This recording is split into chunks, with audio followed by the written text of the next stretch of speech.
Hello guys, north కొరియాను పాలించే Kim Jong Un అక్కడి ప్రజలను ఎంత దారుణంగా హింసిస్తున్నాడో, వారు పడే కష్టాలను బాధలను గూర్చి నార్త్ కొరియా ప్రజలపై జరిగే విషపూరిత మానవ ప్రయోగాలను వీటన్నిటి గురించి కంప్లీట్ గా ఈ వీడియోలో తెలుసుకుందాం.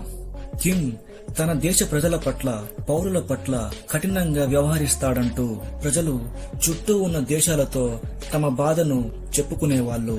ఇందులో నిజానిజాలు ఎంత అనేది చాలా మందికి తెలిసేది కాదు.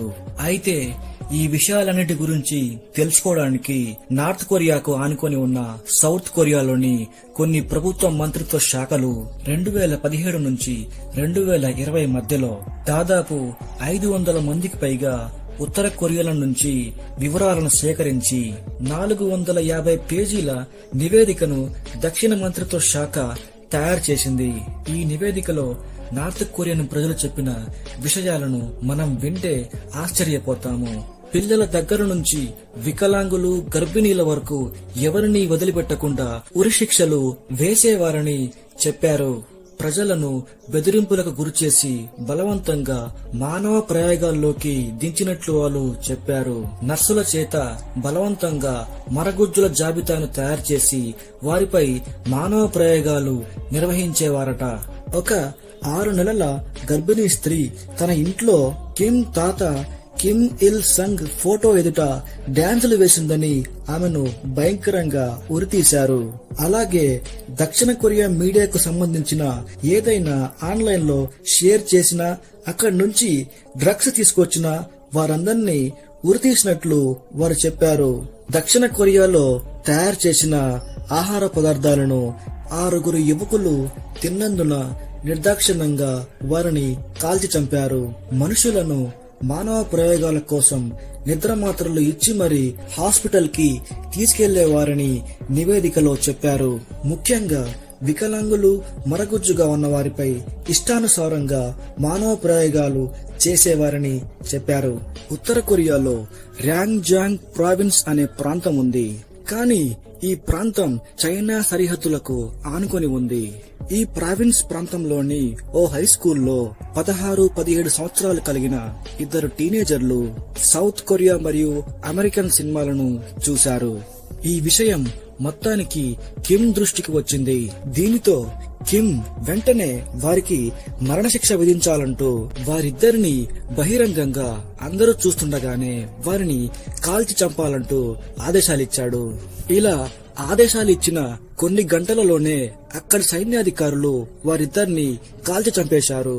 ఉత్తర కొరియాకు ఎప్పటి నుంచో దక్షిణ కొరియాకు సంబంధించిన సినిమాలు కానీ, డ్రామాలు కానీ, స్టేజ్ షోలు లాంటివి చూడకూడదని ఉత్తర కొరియా వాటిని నిషేధించింది. దీనితో అక్కడి సంఘాలు ఆ ఇద్దరిని ఎందుకు చంపారని ప్రభుత్వాన్ని ప్రశ్నించినందుకు అప్పుడు కిమ్ ప్రభుత్వం ఇచ్చిన సమాధానం, ఇలాంటి మరణశిక్షలు అమలు చేస్తేనే చుట్టూ ఉన్న వాళ్ళు జాగ్రత్త పడతారని అక్కడి ప్రభుత్వము చెప్పింది.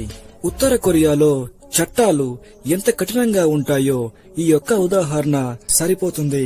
కిమ్ తండ్రి కిమ్ జాంగ్ ఇల్ వర్ధంతి సందర్భంగా ఉత్తర కొరియాలో 11 రోజులు సెలవులు ప్రకటించారు.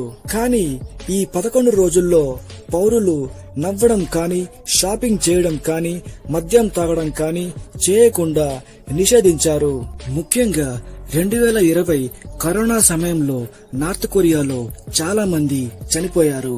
దీనితో నార్త్ కొరియా తన చుట్టూ ఉన్న దేశాలలోని ప్రజలు నార్త్ కొరియాలోకి రానివ్వకుండా సరిహద్దులను మూసివేసింది. దీని వలన ఇతర దేశాల నుంచి వచ్చే ఆహార సరఫరా ఆగిపోయింది. దీని వలన నార్త్ కొరియాలో 1990 తర్వాత మరోసారి 2020లో భయంకరమైన ఆహార సంక్షోభము, ఆకలి కేకలు ఏర్పడ్డాయి. ఈ విషయాలను అక్కడి ప్రజలు రహస్యంగా బీబీసీకి వివరించారు. ముఖ్యంగా నార్త్ కొరియా రాజధాని షాంగ్యాంగ్ లో ఒక మహిళ ఇంట్లో ఆకలితో 3 మరణించినట్లు బీబీసీకి కొందరు వ్యక్తులు చెప్పారు. ఆ మహిళ ఇంటి చుట్టూ ఉన్న వాళ్ళు ఆ 3కి కనీసం నీళ్లైనా ఇవ్వడానికి ఆ ఇంటి తలుపు తట్టి లోపలికి వెళ్లే లోపే ఆ 3 అక్కడే మరణించారు. ఈ విధంగా దక్షిణ కొరియా నార్త్ కొరియాలోని ప్రజలు పడే అవస్థలను బాధలను గూర్చి 450 పేజీల నివేదికను తయారు చేసి దానిని బయటపెట్టింది. That's all about guys. Thanks for watching. See you in next video.